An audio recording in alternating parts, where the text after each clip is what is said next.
నీకు పోయిన దానికంటే ఎక్కువ మనీ నీ చేతిలో ఉన్న నువ్వు రోజు చదివే ఈ బైబిల్లోనే ఉన్నవి, కానీ మనం దాన్ని చూసి దాన్ని పిలవాలి. ఎందుకంటే ఇది నీ దగ్గర ఉన్నది, నా దగ్గర ఉన్నది, మరి ఎవరి మనీనో దానికి ఎట్లా తెలుస్తుంది? నీ దగ్గరే ఉన్నది మనీ, ఈ వాక్యం నీ దగ్గరే ఉన్నది, జ్యోతి దగ్గర ఉన్నది, పరిమళ అందరి దగ్గర ఉన్నది.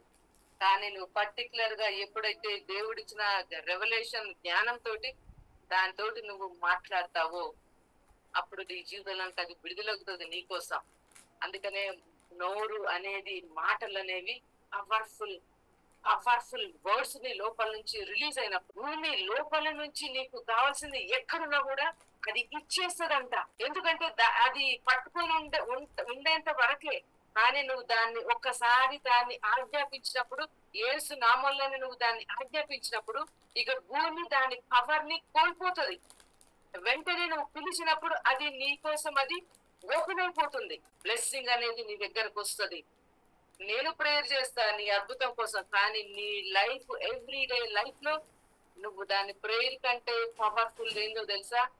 దాంతో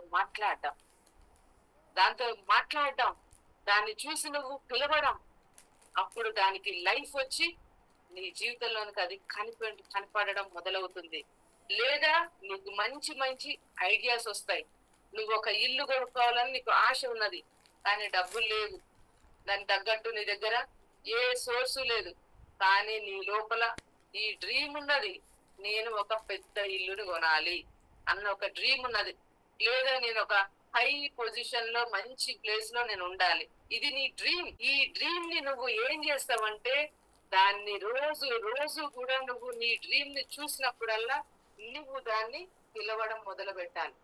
యేసు నామంలో నేను హై పొజిషన్ లో ఉండేటట్టు నేను ఆజ్ఞాపిస్తున్నా. యేసు నామంలో నేను నాకు మంచి ఇల్లు దొరికేటట్లు నేను ఆజ్ఞాపిస్తున్నా. ఇది నువ్వు ఆజ్ఞాపించినప్పుడల్లా, పిలిచినప్పుడల్లా ఏమవుతుందంటే ఈ డ్రీమ్ అనేది నీకు ఐడియాస్ ఇస్తుంది. నీకు ఒక ఐడియా అనేది అనుగ్రహించబడుతుంది. ఈ ఐడియా తోటి నువ్వు నీ డ్రీమ్ ని రీచ్ అవుతావు.